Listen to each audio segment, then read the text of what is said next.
नाज़रीन the historians corner में मां आहियां जो मेज़बान शकील सुमरो। अॼोके प्रोग्राम जे सेगमेंट में एक ताज़ो जेको छपियल किताब है, ख़ास तौर ते आसिफ ज़रदारी प्रेसिडेंट जो जेको 2008 खां 2013 वारो दौर है, सेनेटर फरहतुल्ला बाबर जो किताब जी पाण ॻाल्हि कर रहिया आहियूं। The Zardari presidency now it must be told जे नाले सां ही किताब जेको आहे मार्केट में छपजी पधरो थी चुको है। इन किताब के हवाले से मुख्तलिफ जेके तज्ज़िये निगार आहिनि उहो पंहिंजो तज्ज़ियो पेश कर रहा आहिनि। अॼोके प्रोग्राम के सेगमेंट में पाण इन किताब ते, इन किताब के अंदर जो है मेमो गेट जो स्कैंडल जो थियो उनजो भी जिक्र अचे तो। इन किताब के हवाले से अदलिया की जेका मूवमेंट है, अगूणे चीफ जस्टिस इफ्तिखार मोहम्मद चौधरी की बहाली, उनका सवाइ इनमें हुसैन हक्कानी जो भी जिक्र इंदो, मंजूर एजाज जो भी जिक्र इंदो, पाकिस्तान की हिस्ट्री के हवाले से ख़ास तौर पर जो सिविलियन एस्टेब्लिशमेंट जो कॉन्फ्लिक्ट है वो भी इन किताब के अंदर जो है उनजो असांखे जिक्र मिले तो। जो प्रोग्राम में असांखे ज्वाइन किया है सेनेटर डॉक्टर करीम ख्वाजा साहब। डॉक्टर साहब इन पहिरें भी मुख्तलिफ जो तारीख़ जा प्रोग्राम आहिनि उनमें पंहिंजो एनालिसिस ॾींदा रहिया आहिनि। अॼोके प्रोग्राम में डॉक्टर साहब के प्रोग्राम में असां भलीकार चऊं था। डॉक्टर साहब अॼु जो प्रोग्राम है सेनेटर फरहतुल्ला बाबर, तव्हां भी सेनेट में रहा हो, तव्हांजो मां सम्झा थो उते कुलीग भी रहियो है। उनजो ही किताब है जो प्रेसिडेंट आसिफ ज़रदारी जो 2008 का 2013 वारो जो दौर है उनकी मेमायर यादाश्तुन ते ॿधल ही किताब है। इन किताब में केतरा चैप्टर आहिनि ऐं उन दौर जा कहिड़ा कहिड़ा मशहूर जेके वाक़िया आहिनि उहे हुन कोट कया आहिनि। शकील साईं महिरबानी। ही जेका किताब है light stone publishers the Zardari presidency 2008 खां 2013 now it must be told, Farhatullah Babar तरफां लिखल है। सेनेटर साहब रहे आहिनि, पीपल्स पार्टी जा सेक्रेटरी जनरल भी रहा आहिनि ऐं अॼुकल्ह ह्यूमन राइट्स सेल जा इंचार्ज आहिनि। हिन किताब 462 सफ़नि ते आहे ऐं हीअ पोयां वारो आहे।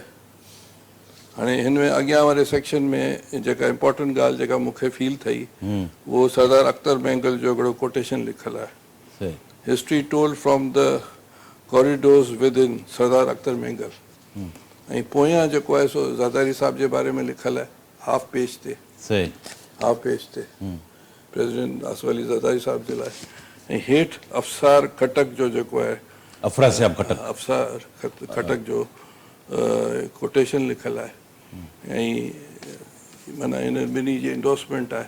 फरहतुल्ला बाबर लिखी है तो इन किताब जी हिकिड़ी अहमियत थी सके। वधीक क़ारीन जेके पढ़नि था उन ते तबसरो करे सघनि था। हाणे हिन किताब में टोटल आहिनि जेको आहे सो 10 सेक्शन आहिनि ऐं 622 जी किताब है, सॉरी 462 पेजिस जी किताब है। ऐं इन में फरहतुल्ला बाबर पंहिंजी फैमिली जे नाले घरवारी बच्चा बेनज़ीर शहीद ऐं जेको सो ॿिया जेके माण्हू आहिनि 2-3 उनजा करीबी जंहिंसां मुंहिंजो इंट्रैक्शन आहे उन नाले इन किताब कई आहे। ऐं फरहतुल्ला बाबर आउट हिकिड़ो तमामु straightforward down to the earth ऐं सचो माण्हू आहे। ऐं हुन जेको आहे सो पंहिंजो बेनज़ीर साहब जो रहियो आहे स्पोक्स पर्सन पंहिंजो सेकेंड हुकूमत में। फर्स्ट हुकूमत में बेनज़ीर साहब जो स्पीच राइटर रहियो आहे ऐं ह्यूमन राइट्स कमीशन जो मेंबर भी आहे ऐं उनखां पोइ life member of academy of letters जो आहे ऐं पंहिंजो ही सिंडिकेट जो मेंबर भी रहियो आहे university of Peshawar Quaid Azam university ऐं Pakistan institute of development economy जी सिंडिकेट जो मेंबर रहियो आहे। अच्छा ही parliamentary commission for new south Punjab province जो भी हेड रहियो आहे। Special committee on right of information to legislate RT act 2017 जो भी ऐं जा इलाही तमामु सुठा रोल रहियो आहे पार्लियामेंट में। ऐं पाकिस्तान वटि ही हिन वक़्तु जेके ज़िंदा माण्हू आहिनि अपराइट ऐं सचो ऐं कमिटेड ऐं सिंसियर शख़्स ऐं पार्टी सां बि लॉयल आहे। हाणे हिन में शकील साईं ऐं कुझु वाक़िया सॼी किताब जो आउं कोशिशि कंदुसि ज़िक्र कयां, पर सही जेके आउं सम्झां थो त अहम जेके वाक़िया अहम आहिनि उहो आउं ज़िक्र कयां। ज़रदारी साहिब जॾहिं सदर थींदा आहिनि, बेनज़ीर शहीद थी वेंदी आहे, त पोइ जेको आहे सो यूसुफ रज़ा थींदो आहे प्राइम मिनिस्टर, ऐं पंहिंजो ज़रदारी साहिब थींदा आहिनि सदर पाकिस्तान जा। ऐं उहो सदर मुमलिकत थियण खां पोइ सभ खां पहिरीं जेको आहे सो जेको वाक़ियो जेको पेश ईंदो आहे, उहो पहिरीं ॻाल्हि आहे त ज़रदारी साहिबु इन खां पहिरीं मुशरफ खे हटाइण जो पीपल्स पार्टी फ़ैसिलो कयो हो। नेचुरली ज़रदारी साहिबु हुनजो हेड हो पार्टी जो, हुन अमेरिका सां बि मुशावरत कई, किताब में लिखियलु आहे, ऐं कियानी खे बि चई असां हिनखे हटायूं था, त हुन चयो त भले हटायो, पर कियानी शायदि हिकिड़े माण्हू जो नालो लिखी त उनखे तव्हां कयो। आफ्ताब शवान मीराणी जे लाइ प्रेसिडेंट, उन ते ज़रदारी साहिबु फरमायो त पार्टी फ़ैसिलो कंदी। एनी हाउ पार्टी जो फ़ैसिलो, ज़रदारी साहिबु सदर थी विया। जॾहिं हू सदर थी विया त सभिनी पार्टीज़ खे हुन पाण सां गॾु रिकन्सिलेशन करे खणी हलियो, जेको किताब में लिखियलु आहे। जेके ॻाल्हियूं आउं कयां पियो किताब जे हिसाब सां कयां थो। पोइ छा थियो जो सभ खां पहिरीं इहो थियो जो वाक़ियो जेको इम्पोर्टेंट जेको पेश अचे ज़िक्र कजे, त करण ठाकर जेको आहे सो तमामु हिकिड़ो सुठो इंडिया जो जेको जर्नलिस्ट आहे, ऐं न्यूट्रल बि आहे, ऐं तमामु नाले वारो आहे। ऑक्सफोर्डियन आहे, मां सम्झ शहीद मोहतरमा बेनज़ीर भुट्टो जो बि क्लास फेलो या उते रहियो आहे। हा, पर उहो इलाही स्ट्रेचर वारो माण्हू आहे। त ज़रदारी साहिब सां हुनजो इंटरव्यू थियो। ज़रदारी साहिबु हुन इंटरव्यू में जेको आहे सो फरमायो त जेको no first use of nuclear power, जेका हुन पंहिंजे ज़हन जे हिसाब सां, ऐं जेको सदर मुमलिकत खे उहो हक़ ॻाल्हाए सघे थो। उन वक़्तु सदर मुमलिकत खे पावर्स बि इलाही हुआ, अञा तरमीम न आई हुई। ऐं उन ते जेको आहे सो छा थियो जो हिते जे जेके ताक़तवर धुरनि खे एतिराज़ु हो, ऐं तव्हांजो इहो थियो जो 3-4 ॾींहंनि खां पोइ बम्बई वारो वाक़ियो थियो। हिन इंटरव्यू खां पोइ, इंटरव्यू खे 4 ॾींहं खां पोइ किताब में जेको लिखियलु आहे।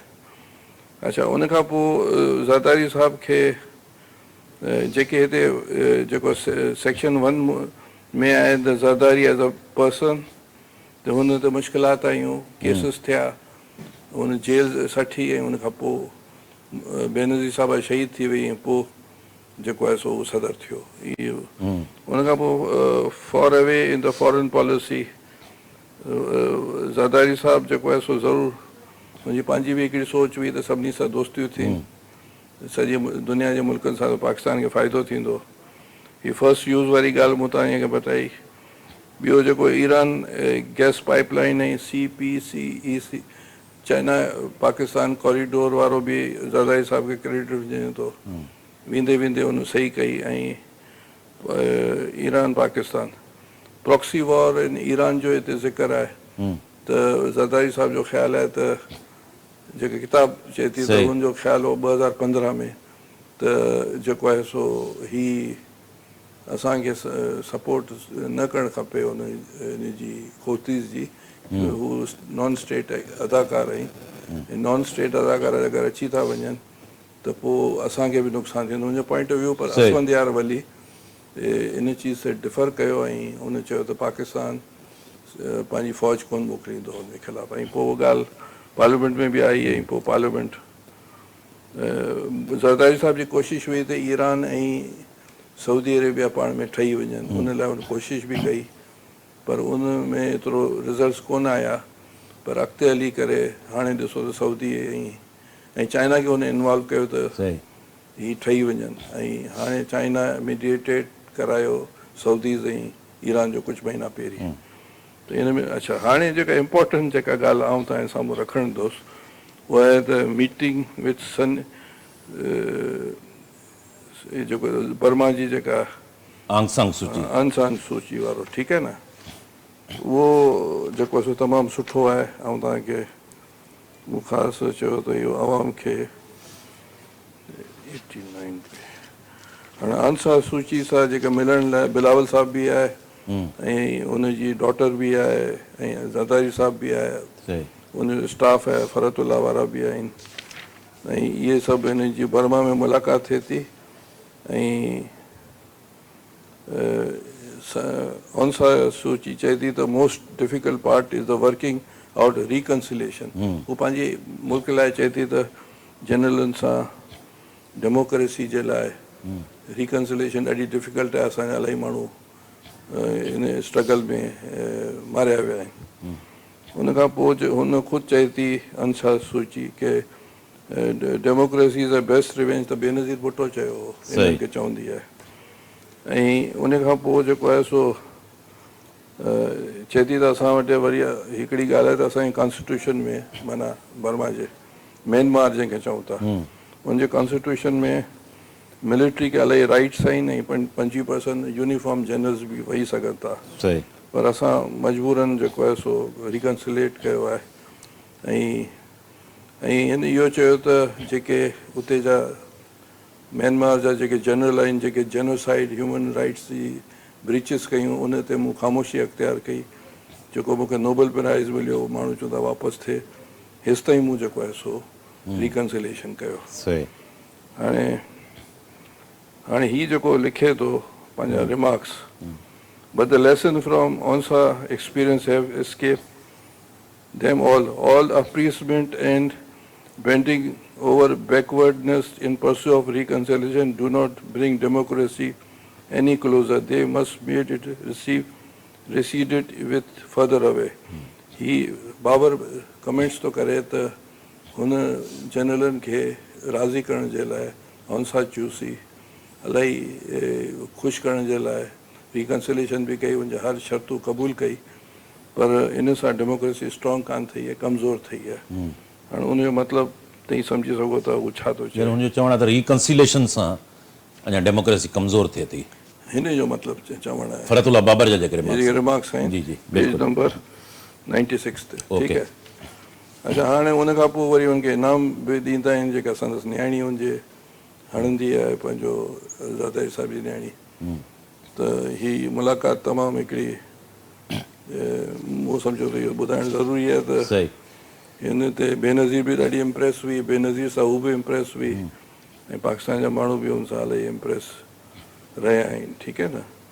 उन खां पोइ जेको आहे सो मुशरफ खे जेको आहे सो हीअ इम्पीच करण जो सोचींदा आहिनि त भई असां मुशरफ खे इम्पीच कयूं त हू बि चाहींदो आहे नवाज़ शरीफ़, उहो ज़रदारी साहिब खे चवंदो त हिन सां हिसाब किताब थिए त ज़रदारी साहिबु चवंदो आहे त बाबा तूं शीअं कर, पर हिनखे इम्पीच करणु पीपल्स पार्टी हिकिड़ी कमेटी ठाहींदी आहे। उहा कमेटी जेका आहे सा इम्पीचमेंट कमेटी ठाहींदी आहे, पोइ वरी मुशरफ खे चवंदा आहिनि त बाबा या त तूं रिज़ाइन कर या तोखे असां इम्पीच कंदासीं। उहा जेका कमेटी आहे उन में मुख़्तलिफ़ अबाउट 20 ग्राउंड्स वर प्रिपेयर्ड, 20 जेके पॉइंटूं हिननि ठाहियूं हुयूं त असां इम्पीच कंदासीं पीपल्स पार्टी वारनि, ठीकु आहे न। जंहिंमें रज़ा रबानी हो, फरतुल्ला बाबर हो, शहरी रहमान हुई ऐं शायदि हिकिड़ो ॿियो बि हो। हुन मां हिकिड़ो जेको ग्राउंड हिननि इहो लिखो त मुशरफ जेको सो डिसमिस कयो इलेक्टेड गवर्नमेंट खे 99 में, पोइ वरी सेकेंड टाइम 2007 में कई।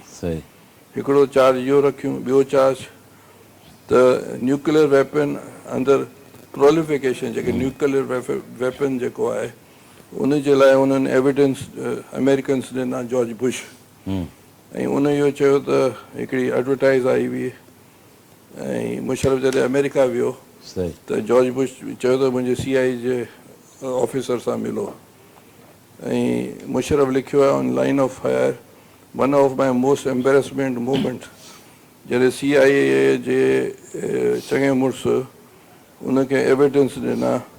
उन एविडेंस में जॾहिं मुशरफ जे हथ में नेशनल कमांड अथॉरिटी जो चेयरमैन थी वियो टेक ओवर खां पोइ, त पोइ जेको आहे सो उन में हिकिड़ी अख़बार में एडवर्टाइज़ आई। उन अख़बार में हिननि इहो चयो त जेके वेंडर्स आहिनि export of the bomb making of the material including enrich uranium, platinum, heavy water, nuclear power reactor pressure vessel, reactor control system and frequency changer ये एडवर्टाइज अख़बार में आई हुई सही। कि असांखे खपनि था। ऐं पोइ वरी हिन में ई फाथो, हिन वरी एस्केप गोट A.Q. खान खे कयो, सही। किताब लिखे थी। अच्छा, उन खां पोइ जेको बि थियो उहो तव्हांखे ख़बर आहे। उन खां पोइ जेको सो इन लाइन ऑफ फायर आहे त मुशरफ जेको आहे सो माण्हुनि खे जेको आहे सो पाकिस्तानी जेके अरेस्ट थिया हुआ उनखे ॿधी करे अमेरिकन्स जे हवाले कई। इहो बि हिकिड़ो चार शयूं। ॿियो जेको आहे सो बेनज़ीर शहीद खे शहादत में हिन जो हथु आहे। उन किताब जो रेफरेंस आहे the way of the world. Musharraf warned Benazir Bhutto in one of his taped telephonic conversation that you must understand something your security is based on the state of our relationship। जेका टेलीफोन ते मुशरफ जी बेनज़ीर भुट्टो जी कन्वर्सेशन थी वो involve आहे बेनज़ीर शहादत में। ॿियो जेको आहे हिकिड़ी शुगर मिल आहे, खोसकी शुगर मिल, फौजी फाउंडेशन जी, जेका हिन पंहिंजे दोस्त खे उहो जेको बिड जेका आहे सा हेठि मथे करे उनजे हवाले कई, उहो बि हिननि इन में लिखियो। इहे सभु हिननि तयारु कया पिया। इन खां पहिरीं जॾहिं हुनखे ख़बर पई स्टील मिल जे हवाले सां हिन जेको आहे सो प्राइवेटाइज़ पे कई। कराची इलेक्ट्रिक सप्लाई जी कॉर्पोरेशन 2005 में मुशरफ जेको कयो हो, इहे सभु चार्जिस हिननि स्टील मिल थी त कान सघे, मगर कोशिशि कई। हिकिड़ो प्लॉट हिन वरितो, पोइ सेल करे छॾियो। इहे सभु चार्जिस आहिनि जिन उन खां पहिरीं जेको आहे सो हिन रिज़ाइन करे छॾियो। न त हिन ते इम्पीचमेंट जे लाइ ही हिननि चार्जिस ठाहिया जेके हिन ते इहे ई ज़िक्र आहिनि। ठीकु आहे न। पोइ ज़रदारी साहब उन खां पोइ सदर थी विया। ऐं पोइ जेको आहे सो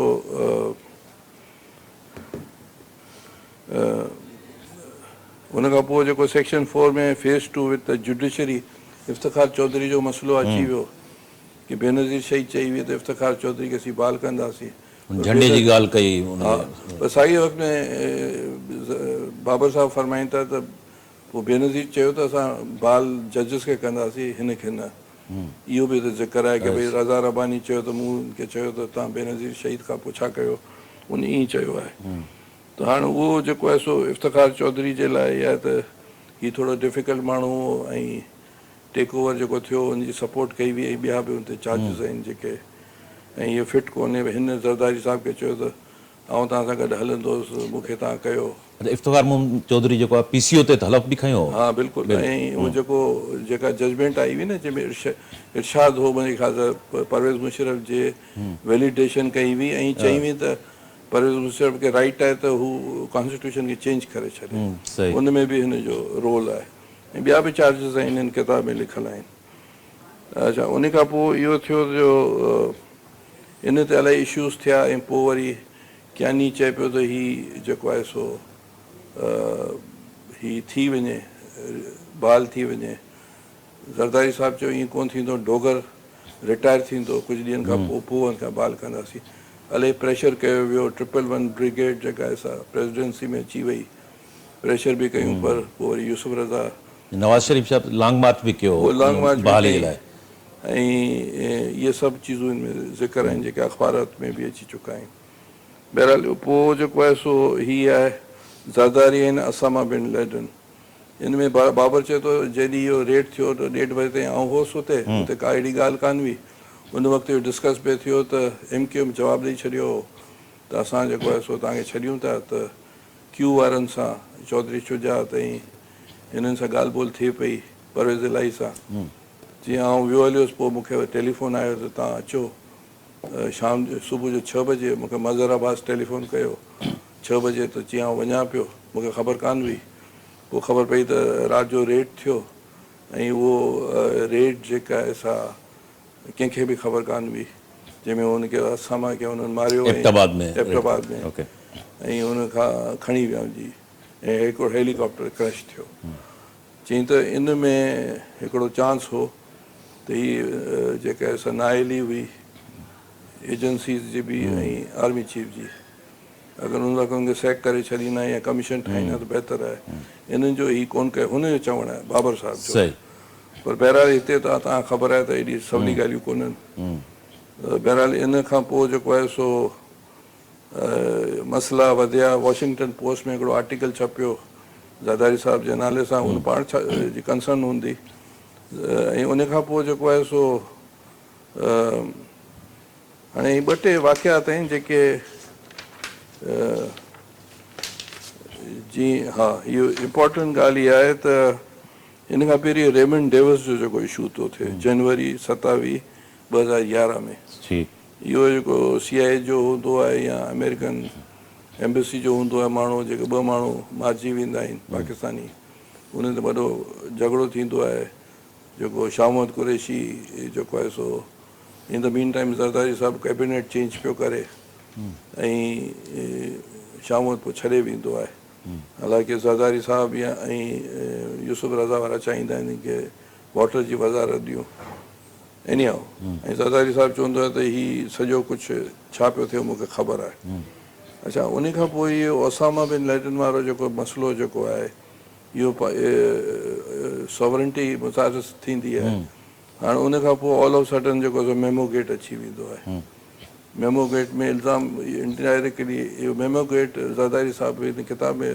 फरतुल्ला साहिबु लिखिया आहिनि त हिकिड़े तरह सां ज़रदारी साहिब खे फासाइण जे लाइ हिकिड़ी साज़िश कई वई हुई जंहिंमें नवाज़ शरीफ़ बि वञी करे कारो कोट खणी करे पुॼी वियो जंहिंमें कियानी ऐं पाशा शुजा पाशा इहे सभु हुन सां गॾु हुआ ऐं मंसूर एजाज़ जेको आहे सो हिकिड़ो मेमो ठाही जंहिंमें हुसैन हक़ानी खे शामिलु कयो वियो त हिकिड़ी डिबेट इहा आहे त इहे त डायरेक्ट ॻाल्हाए सघनि पिया न उहो छो भला ओबामा खे चूं या अमेरिकन्स खे चूं त टेक ओवर थी सघे थो छा जो हिन में स्केप गोट पिया ठाहिनि सिविलियन गवर्नमेंट खे इस्टेब्लिशमेंट जहिड़े नमूने कारगिल में स्केप गोट नवाज़ शरीफ़ थियो सॼो स्टार्ट त मुशरफ कयो अहिड़े नमूने हिते बि हीअं पिया कनि ठीकु आहे न पर बहरहाल हिन में ज़रदारी साहिबु ॾाढो जेको स्ट्रेस ऐं टेंशन में आयो ऐं कियानी वारा चवनि पिया त हिन जो इलाजु हिते थिए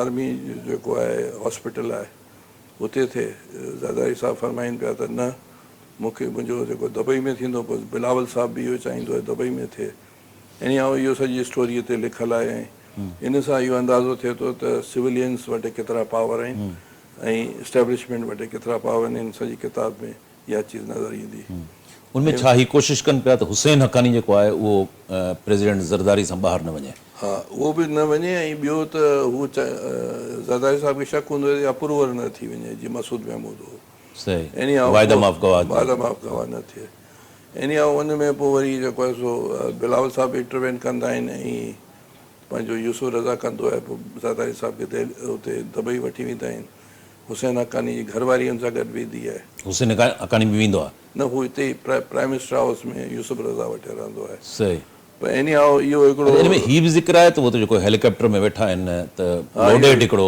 पिस्टल जेको आहे ज़रदारी साहिब वटि सॼो ज़िक्र आहे अच्छा त ज़रदारी साहिबु तमामु जज़्बाती थी विया हुआ हुन चयो त हिन खे बि आउं वठी वेंदुसि पोइ इलाही सम्झाईंदा आहिनि संदसि डॉक्टर आसिम जो बि राब्तो थिए थो आसिम बि कराची में इलाजु कराए आसिम चवंदो त हिते इलाजु करायो कराची में एनी हाउ पोइ at the end of the day Zardari साहिबु दुबई वेंदा आहिनि उहो फरहानाज़ इस्वानी खे वठी करे हीउ जेको प्राइम मिनिस्टर हाउस में हूंदो आहे ऐं मेमो गेट वारो जेको आहे सो अॻिते हली करे इहो मसइलो टरंदो आहे ऐं इहो हीउ चए थो त हिकिड़े तरह सां कियानी ऐं जेको आहे सो शुजा पाशा ज़रदारी साहिब ते इहो सुसाइडल हमिलो हिन कयो अकॉर्डिंग टू फरतुल्ला बाबर जेको किताब में लिखे थो एनी हाउ हिन में वरी इफ़्तिखार चौधरी वारा बि इंटरवेन कंदा आहिनि ऐं इहो घटि कोन कंदा आहिनि इफ़्तिखार चौधरी इन अरसे में किताब में लिखियलु आहे त IGs खे घुराईंदो आहे मुख़्तलिफ़ इशूज़ में ट्रांसफर पोस्टिंग में माना स्टेट खे जेको फेल करण जी कोशिशि कंदो आहे इन अरसे में गिलानी साहिब जी हिकिड़ी स्पीच बि मशहूरु आहे जॾहिं असामा जो इशू थिए थो त बाबा हीअ चवनि था त असां उन्हनि खे रेमंड डेविस खे ॾिनोसीं असां वीज़ास ॾिना पोइ हीअ हिन खे कंहिं वीज़ा ॾिना जेको एबटाबाद में आर्मी जे कोर्टयार्ड में रहियलु हो 66 सालनि खां बहरहाल इहे सभु चीज़ूं हुन पार्लियामेंट में ॻाल्हायूं हुयूं जेका अख़बारनि में बि छपी चुको आहे तारीख़ जो हिसो बि आहे त गिलानी साहिब जो चवणु इहो हो त माना ही कृपल था कनि इस्टेब्लिशमेंट इन अरसे में जेको आहे सो 18 अमेंडमेंट पोइ अचे थी उहो पास थी थिए प्रेसिडेंट पंहिंजा पावर्स बि ॾींदो आहे ऐं पोइ जेको आहे सो इन इशू खां पोइ मेमो गेट खां पोइ ई सेक्शन 8 में इहे सभु जेको आउं सभु कवर कंदो पियो अचां। जी बिल्कुलु। अच्छा, हाणे हिन में थिए थो फाटा रिफॉर्म्स। ज़रदारी साहिबु हिकिड़ी प्रेसिडेंसी में कंदो आहे कि फाटा रिफॉर्म्स कया 2009 में। सभु माण्हू इकट्ठा थी वेंदा आहिनि, एस्टेब्लिशमेंट रोके छॾींदी आहे अकॉर्डिंग टू द बुक। सही। ऐं उन खां पोइ जेको आहे फाटा रिफॉर्म्स लेटर ऑन थींदा आहिनि, पर फाटा रिफॉर्म्स ईअं आहिनि जीअं ॻोठ वारो बे आहे, उहो फाटा ईअं आहे पाकिस्तान जे लाइ अकॉर्डिंग टू दिस कि भई उहो सूबे में ज़म बि थींदा आहिनि पर अञा ताईं मिलिट्री एस्टेब्लिशमेंट जो इन्फ्लुएंस आहे हुते।